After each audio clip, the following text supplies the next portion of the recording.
రామచంద్ర ప్రభో సీతమ్మను చూచాను దృష్ట్వా దేవీం సీతా. జై శ్రీమద్ రమణ గోవింద.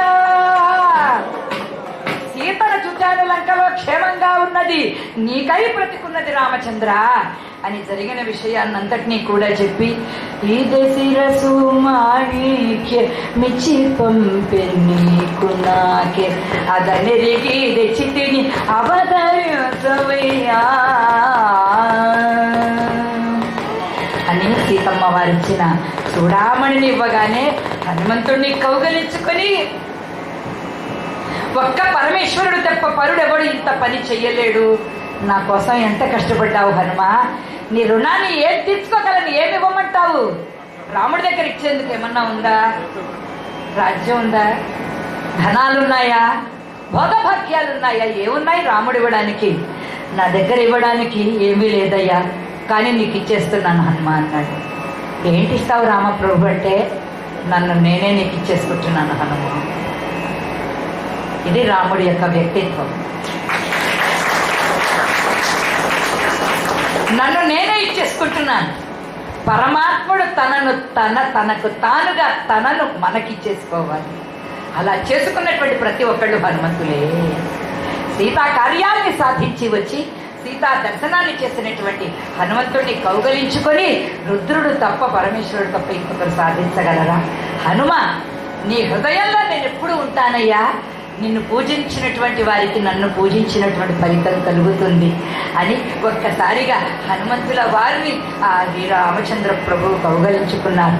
ఆ శుభవార్తనంతటినీ చెప్పగానే ఇంకా సీతాదేవిని ఆ రావణాసుడు మొదలైన వాళ్ళందరినీ కూడా చంపి సాధించడానికి శ్రీరామచంద్రమూర్తి 10,00,000 కోటి కపీంద్రులతో లంకానగరం పైన దండయాత్రకు సిద్ధమైనారు.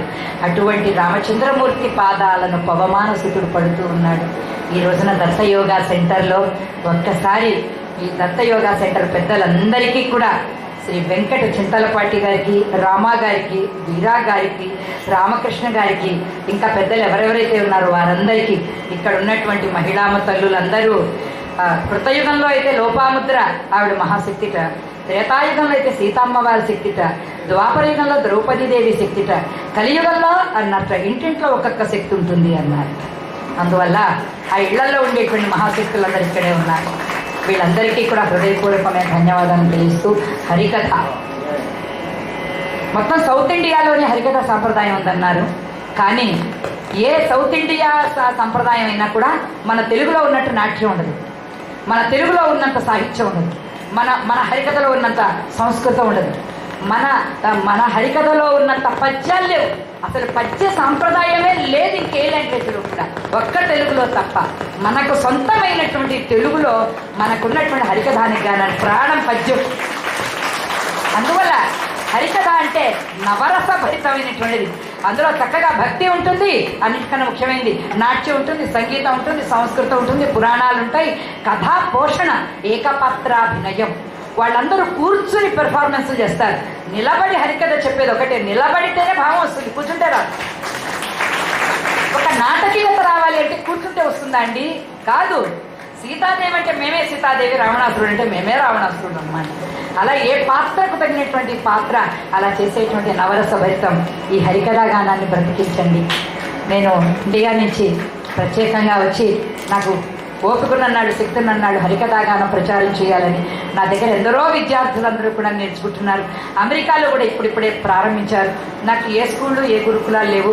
మా ఇంట్లోనే 10 మంది పిల్లల్ని పెట్టుకుని ఒక్కొక్క బ్యాచ్గా పెట్టుకుని నేను నాకున్న దాంట్లోనే మా పిల్లల్ని చూసుకుంటూ నా హరికథాగానాన్ని వాళ్ళకు నేర్పిస్తూ ఉన్నా. అది తెలిసే మా వెంకట చింతలపాటి గారు నాకు సహాయం చేయాలి, ఈ హరికథాగానాన్ని మనం పోషించాలి, మనం బ్రతికించాలి అన్నటువంటి ఉద్దేశంతో ఈ హరికథాగానాలు ఇక్కడ ఎంతగానో శశి గారు కూడా చూసి ఈ సాంప్రదాయాన్ని మనం బ్రతికించుకోవాలండి. ఆ తర్వాత ఏమైపోతుందో మన పిల్లలకి తెలియకపోతే, వాళ్ళకి అర్థమైనా అర్థం కాకపోయినా కూడా వినాలి అని. 1-2 గంటల కథ వింటే ఏం మెడిటేషన్లు ఏవి అవసరాలు లేవండి. 1-2 గంటల హరికథ విన్నారంటే మీ మనసంతా కూడా పరిపూర్ణమైన భగవంతుడి రాముడి పాదాల దగ్గర నిండిపోతుంది. అందులో ఎటువంటి సందేహం లేదు. మాకు ఇంత గొప్ప అవకాశం ఇచ్చారు. మీ అందరికీ పేరు పేరున కూడా ధన్యవాదాలు నేను తెలియజేస్తాను. అవమా రూపములకు నీ నామ రూపములకు నిత్య జయ మంగళం రాజీవ నయన వినోదమైన నీ నామ రూపములకు నిత్య జయ మంగళం.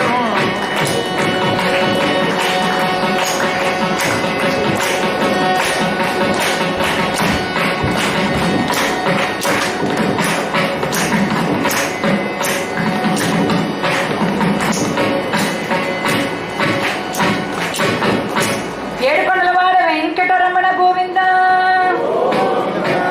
ధన్యవాదాలండి.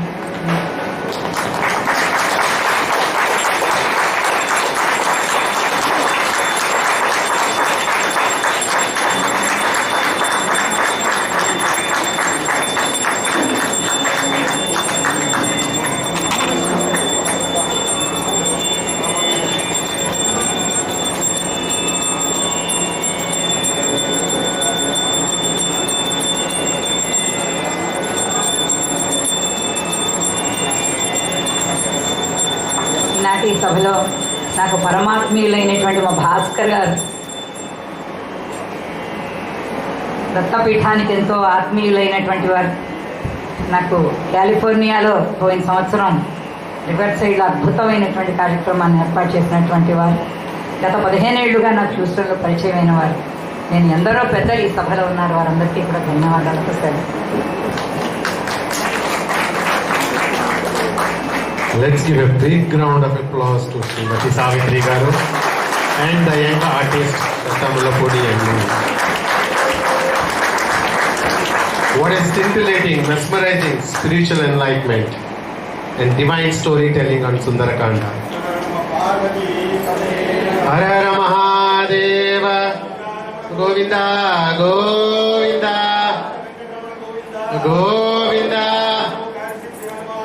Jai, Jai, Jai.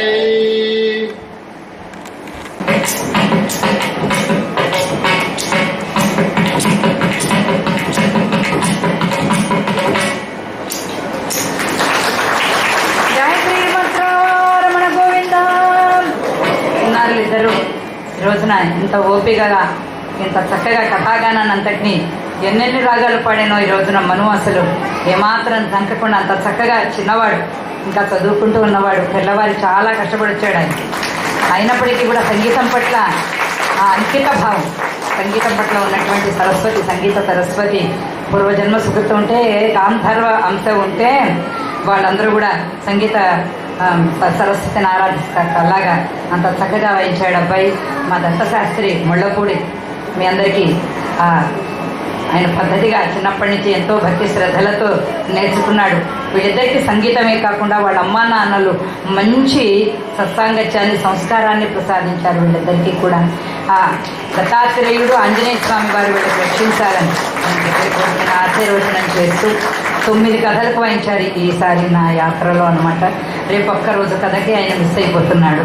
అందువల్ల ఎన్ని 9 ప్రోగ్రాములకి మేలో వాయించారు, జూన్లో వాయించారు. మళ్ళీ ఈసారి కూడా అన్ని కార్యక్రమాలు కాగకుండా ఎక్కడ టెక్సాస్లో అన్ని ప్రోగ్రాంలకు కూడా నాతో 2 చిన్నారులు నాకు సహకరించారు.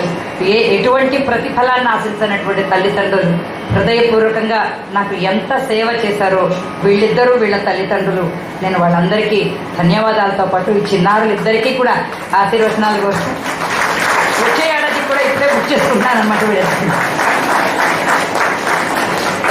ఆంజనేయ వరద గోవింద గోవింద. ఎక్కడి దాకా వచ్చామండి కదా. హనుమంతుల వారు మహానుభావుడు రామనామ సంకీర్తనం చేస్తూ ఉన్నాడు.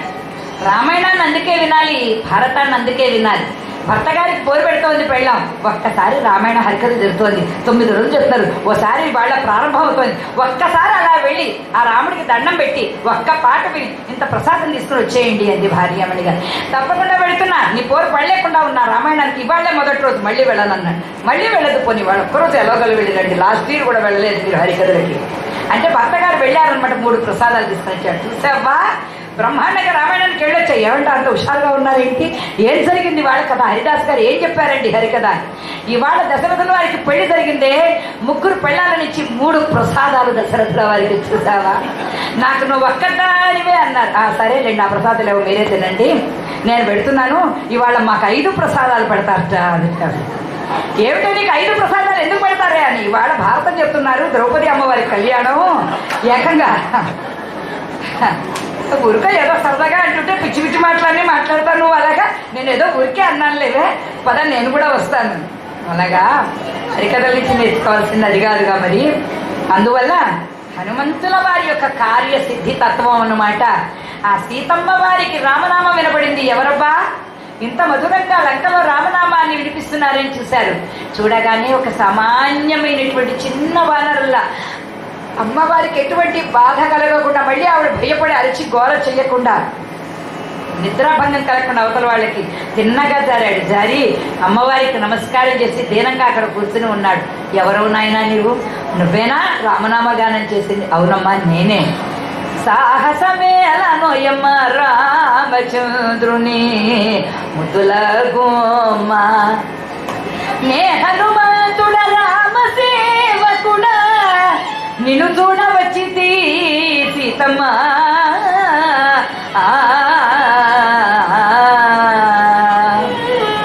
నేను నిన్ను నమ్మను అన్నది ఆవిడ. అమ్మా ఎలా నమ్ముతావన్నారు అనగానే ఆవిడ అందిట, రాముడి యొక్క రూపాన్ని నువ్వు వర్ణించాలి. రాముడి అందమైన కళ్ళు, ఇంతంత పొడవు చేతులు, అంత పొడవు శరీరము, ఇది కాదుటండి.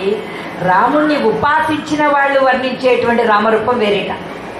అటువంటి రామ దర్శనం చేశాడు ఉపాసనతో హనుమంతుల వారు. అంత చక్కగా ఏమండి హనుమంతుల వారు ఆ దర్శనం చేసి ఆ స్వామిని రామచంద్రమూర్తిని వర్ణించారట. పెద్ద కిరీటము వాడు, పీతంబరము వాడు, ఉపాసనా రూపంతో ఉన్నట్టు ఆయన. శ్రీ రఘురామ చారు తులసీరణ దామ సమక్షమాది శృంగార గుణాభిరామ, త్రిజగన్నుత శౌర్య రమాలలామ సంకడిత రమాలలామ, దుర్వార కబంధ రాక్షస విరామ, జగజ్జన కల్మషార్ణవ తారక నామ, భద్రగిరిదాశరథి కరుణా పయోనిధి. అలా ఒక్కసారిగా రామచంద్రమూర్తి యొక్క సౌందర్యాన్ని వర్ణించగానే ఆవిడికి అర్థమైపోయింది వీడు రాముడు దూత అని. కానీ ఎక్కడో అనుమానం ఉందయ్యా అని. వద్దమ్మా, రాముడు చెప్పాడు, ఇదిగో రాముడు ఇచ్చినటువంటి ఈ ఉంగరాన్ని తీసుకో, మీ పెళ్లిలో ఇచ్చారట మీ నాన్నగారు రాముడికి అల్లుడికి కట్నంగా, కెంపులతో ఉన్నటువంటి రామచంద్రమూర్తి ఉంగరాన్ని తీసుకోమ్మా అనగానే ఆ ఉంగరాన్ని తీసుకున్నారండి అమ్మవారు. ఎలా తీసుకున్నారు? హనుమంతుల వారు ఇలా ఇచ్చారట, మహాలక్ష్మి రావిడ అలా చేతితో తీసుకున్నారటండి ఆ ఉంగరాన్ని. ఆ ఉంగరాన్ని తీసుకొని పలుమరు ఉంగరముపై వ్రాసిన తారక మంత్ర రాజము ఆనంద భైరవి, ఆనంద భైరవి. ఆవిడ ఆనందంతో ఉన్న భైరవిలా ఉన్నట్టు సీతమ్మ వారు. ఎలా ఉన్నదట ఆవిడ? పలుమరు ఉంగరముపై వ్రాసిన తారక మంత్ర రాజమున్ గల్లగల్ల కంటి నీరులు కదా పఠించును. ఆ ఉంగరాన్ని కళ్ళకద్దుకున్నది, గుండెలకు హత్తుకున్నది, ముఖంలో నవ్వులు వచ్చాయి, 10 నెలల పాట చిరునవ్వులు వచ్చాయి. పొంగిపోయింది సీతమ్మ. కూర్చో హనుమ కూర్చో అని ఒక్కసారిగా అందుట అని. అప్పుడు అన్నట్ట, నీకు ఇప్పటికైనా నమ్మకం కలిగిందా మీ ఆయన మీద? రామప్రభు ఎంత ప్రయత్నం చేయకపోతే నేను ఒక దూతగా వచ్చా ఇక్కడికి, దుర్భేద్యమైన లంకను ఛేదించుకొని తల్లి ఇదిగో ఉంగరం అనగానే అప్పుడు అన్నదిట ఈ హనుమంతులు అన్నట్ట, రాముడు గురించి నన్ను అడిగావు నువ్వు, నేను ఇప్పుడు అడుగుతున్నా, మీరిద్దరి యొక్క అన్యోన్య దాంపత్యం, మీ ఇద్దరికి అంత బాండింగ్ ఎలా వచ్చేసింది? ఇంత ప్రేమ ఎలా వచ్చింది మీ ఇద్దరికి? రాజ్యాలు వద్దన్నావు, భోగాలు వద్దన్నావు, భాగ్యాలు వద్దన్నావు రాముడి గురించి. మీ ఇద్దరి ప్రేమానురాగాలు ఎటువంటివి అంటే ఆవిడ ఒక పద్యం చెప్పిందండి. ఎంత అందమైనటువంటి పద్యం అంటే ఆదివట నారాయణదాస్ గారు చెప్పారన్నమాట. అడవిలోకి వచ్చారండి వాళ్ళిద్దరు. రాగానే ఆ రామచంద్రమూర్తి సీతమ్మ వారితో అంటారు, నేనంటే ఎంత ప్రేమో చెప్పండి మీకు. అందరినీ వదులుకొని, అన్ని భోగ్యాలు వదులుకొని నా కోసం వచ్చినటువంటి ఓ ప్రియ సఖి, నువ్వంటే నాకు ఎంత ప్రేమో నేను ఏమని చెప్పగలను అని రామచంద్రమూర్తి అంటున్నారట. ఏమని అంటున్నారట? ప్రేయసి నీవమర్చిన పలహారమే అమృతమంచు తన్వినంది తినును. ఆహా, ఏమిటి బ్రేక్ఫాస్ట్ వేళ దిగిపోయిందో, అసలు ఎంత బాగా చేశావు, ఏమి వంట, ఆ సాంబార్ ఏమిటి, ఈ కూరలు ఏమిటి, ఆ పచ్చట్లు ఏమిటి, అరణ్యంలో ఏం జరుగుతాయో చెప్పండి, ఏ గ్రోసరీ షాప్ ఉందో అసలు. సీతమ్మ వారికి ఏమున్నాయి చెప్పండి. ఆమె చేతి మీద ఒక్కసారి తాలింపు పడింది అంటే అగ్నిదేవుడు పొంగిపోయేవాటండి అసలు ఏకంగా. ప్రేయసి నీవమర్చిన పలహారమే అమృతమంచు కొసరి కొసరి తన్వి నంది తినును.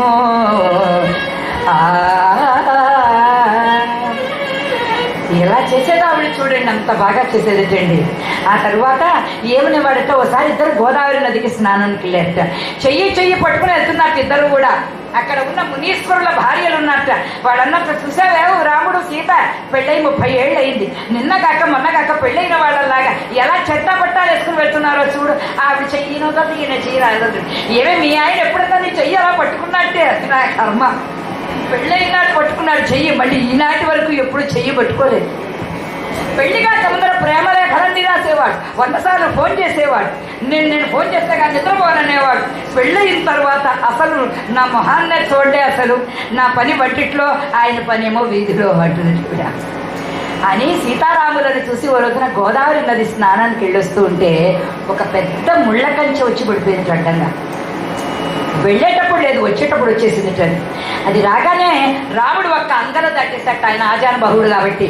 సీతమ్మ వారు అన్నట్ట, స్వామి ఏమి అన్నట్ట. నేను ఎలా దాటను, మీరు వెళ్ళిపోతే అందుక. ఈ వీళ్ళందరూ చూస్తున్నట్టు మునీశ్వరుల భార్యలందరూ కూడా. ఎలా తీసుకెళ్తాడో రాముడు చూద్దాం సీతాదేవిని. ఈవిడ దాటలేదు కదా రాముడు దాటినట్టంటే ఆయన అవతలకు మళ్ళీ అడుగు వేసి వచ్చాట. స్వామి నేను ఎలా దాటాను, మీరంటే వచ్చారు కానీ నీకెందుకు అని ఒక్కసారిగా ప్రేయసి నడువకి ముండ్లడుగుల నాటునే అంచు కూర్మిన్నెత్తుకొనెను. ఒక్కసారిగా ఎత్తేసుకుని తీసుకెళ్తున్నట్ట. వెంటనే మునిపత్తులందరికీ కోపం వచ్చిందట. మొగుళ్ళ మీదకి వెళ్ళి దాడి చేశారట. ఏమండి ఏమిటి, రాముడు చూసారా సీతాదేవిని ఎలా ఎత్తుకున్నాడు, నీ జన్మలో ఇన్నాళ్ళు ఇది 25 ఏళ్ళు ఇది పెళ్ళి, ఒక్క రోజునైనా నన్ను అలా ఎత్తుకున్నావా అని. ఓసే నువ్వు 90 కేజీలు, నేనేమో 30 కేజీలు, నిన్ను ఎత్తుకుంటే నేను ఏమైపోను, పచ్చడైపోను ఏమిటి, ఎత్తుకోమనడానికి కూడా నీకు ఒక రీజన్ ఉండాలి కదే, ఇంత మరీ నన్ను యుద్ధం చేస్తే అలాగే అన్నట్ట. అలాగా ధర్మము తొలుత నీవు సీత తరువాత నాకు ప్రియమనుచు నన్ను ప్రేమగను. అట్లాంటి రాముడు ఎలా ఉన్నాడయ్యా ఇప్పుడు. ఒక కాకి నాకు ఏదన్నా చేస్తే దాని మీద ఒక బ్రహ్మాస్త్రం వేశాడు. మరి ఈ రోజున రావణాసుడు నన్ను ఎత్తుకొని వచ్చాడంటే, అమ్మ నువ్వేం సందేహించకు, ఇదిగో పద నా భుజం మీద ఎక్కించుకొని నేను తీసుకెళ్ళిపోతానన్నాడు. హనుమా జానేడున్నావు, నువ్వు నన్ను ఎత్తుకు తీసుకెళ్తావా అనగానే ఒక్కసారిగా విశ్వరూపాన్ని చూపించాడు. ఆంజనేయ వరద గోవింద గోవింద. హనుమా అర్థమైంది, నువ్వు రుద్రుడవయ్యా, నువ్వు సామాన్యుడు కాదు నాయన. నువ్వు తీసుకుని వెళ్తుంటే వాళ్ళు ఏదైనా బాణం వేశారనుకో, నా ప్రాణాల కన్నా ప్రమాదం, నీ ప్రాణాల కన్నా ప్రమాదం. వద్దు నాయన. ఇంత కష్టపడి వెళ్ళిన తర్వాత రాముడు నీకు హనుమ ఏం చేయమని చెప్పాను, నిన్ను చూసి సీతను చూసి రమ్మన్నాను, కానీ సీతను తీసుకుని రమ్మన్నానా, తలాక్ అన్నాడు అనుకోండి ఆయన. మళ్ళీ అంటే సీత అమ్మవారు ఏమైపోవాలండి పాపం, మళ్ళీ నువ్వు డివోర్స్ అని చెప్పినానంటే ఏం చేయాలి, నేను తీసుకొచ్చేవాడిని కదా, అంతవరకు లంకలోనే ఉండలేకపోయావా, ఈ లోపల తొందర వచ్చిందా, హనుమంతుడు భుజానికి వస్తావా ఓ అని అన్నాడు అనుకో. ఎందుకు వచ్చింది హనుమ, ఆయన రావాలి, రావణాసురుని వీళ్ళందరినీ చంపాలి, నన్ను రమ్మంటేనే నేను వస్తాను, అంతవరకు రాను. ఆహా ఎంత గొప్ప క్యారెక్టర్ అమ్మా. ఇన్ని వేలాది మంది రాక్షసులు ఉన్నా సరే నీ ధైర్యాన్ని కోల్పోకుండా ఎంత ధైర్యంగా మాట్లాడావు రావణాసురుడితో. వాడే అదిరిపోయాడమ్మా నువ్వు మాట్లాడుతూ ఉంటే భయపడిపోయి. తల్లి ఒక్క సీత మాత్రం ఇలా మాట్లాడగలదమ్మా, నీ గుర్తుగా ఏదన్నా ఇవ్వు అనగానే అమ్మవారు చూడామణిని ఇచ్చారు. చూడామణి ఇదే ఆనవాలుగా చూపిరాముని తోటమా హనుమా.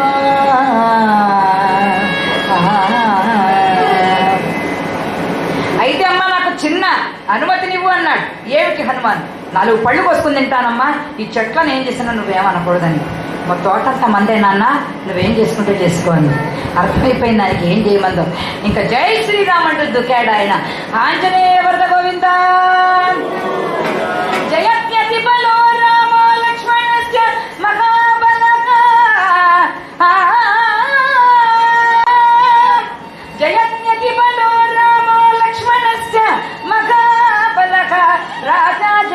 ಸುಗ್ರೀವ ರಘಮೇಣಾಗಿ ಪಾಲಿದಗ ದಾಸೋಹಂ ಕೌಸಲೇಂದ್ರಸ್ಯ ರಮೇಣಸ್ಯ ಕ್ಲಿಷ್ಟಕರ್ಮಣಃ ಹನುಮಾನ್ ಶತ್ರು ಸೈನ್ಯಾನಾಂ నిహంతా మారుతాత్మజగ చరణములదన్ను నఖరములచి ఉరమ్ముల ముష్టి పొడుతూ చరణములదన్ను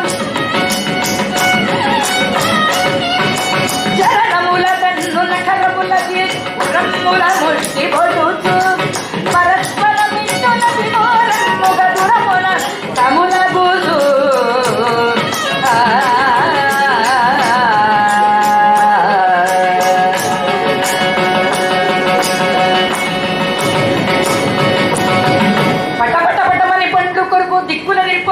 సింహనాదాలు చేస్తూ కోట బృసులను విరగొట్టేశాడండి.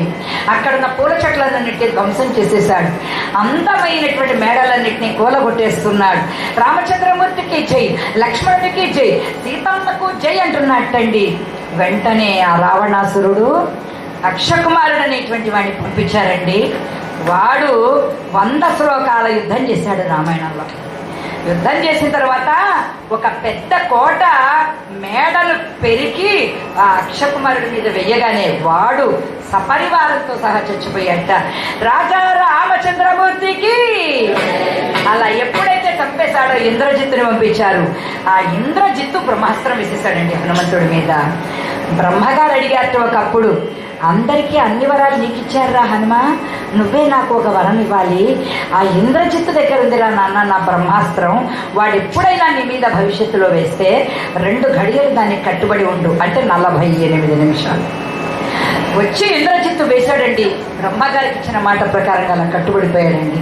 కట్టుబడిపోయిన తర్వాత తాళతో కట్టారు, నోటితో తిట్టారు, అక్కడే ఉన్న చిన్న బాణాలు తీసుకుని కొట్టారండి. 3 చేయకూడదు బ్రహ్మాస్త్రం వేసిన వాడి మీద. అవి చేసి కట్టి ఆయన్ని రావణాసురుడి దగ్గర తీసుకెళ్ళి దిగబట్టారు. రావణాసురుడిని చూస్తూనే అసలు రూపాన్ని చూశాడండి.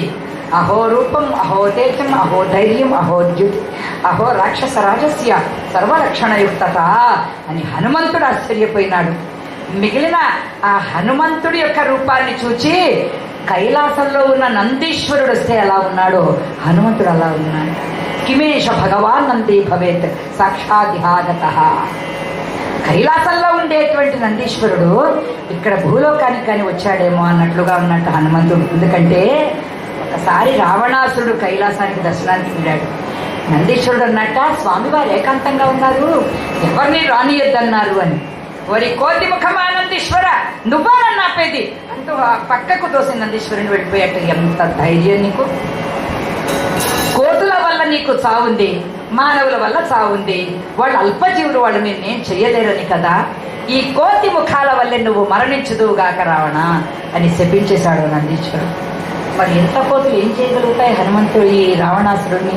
అందువల్ల నందీశ్వరుడే ఒక కోతి రూపంలో వచ్చాడేమో. అంతేకాకుండా హనుమంతుడిని చూస్తే ఎలా ఉన్నట్ట, బ్రహ్మాండమైనటువంటి అంత రూపం. ఆయన ఎలా ఉన్నట్టండి, నందీశ్వరుడిలా ఉన్నట్టు. ఆంజనేయ వరద గోవిందా అలా ఎప్పుడైతే కనిపించాడో, ఏమిరా కోతి ఎక్కడ నుండి వచ్చితివి నువ్వు అని అన్నట్ట. పరస్త్రీలతోత్కంఠ పరమనీచ నచకంఠ అన్నట్ట. అబ్బబ్బబ్బబ్బబ్బ, ఈ తిట్లని నేను వినలేకపోతున్నాను. ఆ సీత ఒక రకంగా తిట్టే, వీడు ఒక రకంగా తిట్టే అని అనుకుంటూ ఉన్న సమయంలో రామచంద్రమూర్తి దూతను నేను సీతాదేవితో నేను మాట్లాడాను. నీ లంకకు వినాశనం వచ్చింది, సీతాదేవిని రాముడికి అప్పగించి నీ వారందరితో నువ్వు సుఖంగా ఉండు అనగానే, అప్పుడు ప్రాణాలైనా వదిలిపెడతాను కానీ సీతను వదిలిపెట్టాను రా అన్నాడు. అని ఒక్కసారి కోపం వచ్చి, ఆ రాముడు గురించి నా దగ్గర పొగుడుతారా, వీడిని చంపేయండి అన్నాడు ఆయన రావణాసురుడు. అప్పుడు పక్కనే ఉన్న విభీషణుడు ధర్మాన్ని చెప్పాడు, తప్పు, దూతగా వచ్చిన వాడిని చంపకూడదు, ఓ 70 ఏళ్ళు కాపాలంటే. కోతులకు ఇష్టమైంది తోక కాబట్టి తోక కాల్చేయండి అన్నారట. తోకను కాల్చడానికి పెట్టారా, వాళ్ళ కొంపలకు కాల్చడానికే పెట్టేశారు. ఏకంగా చుట్టేశారండి. ఆముదాలలో, తైలాలలో, నేతులలో ఉంచిన వస్త్రాలు కట్టేశారు. బట్టలు కట్టి ఆ తోకకు నిప్పు పెట్టారట. వాళ్ళ మెడలన్నిటికీ నిప్పులు పెట్టేశాడు హనుమంతుల వారండి. ఇంకా ఆకాశంలోకి ఎగిరి రామనామస్మరణం చేస్తూ చిందులే వేసేస్తున్నట్టండి. ఏకంగా ఎలాగా, అంతా రామమయం ఈ జగమంతా రామమయం, అంతా రామమయం ఈ జగమ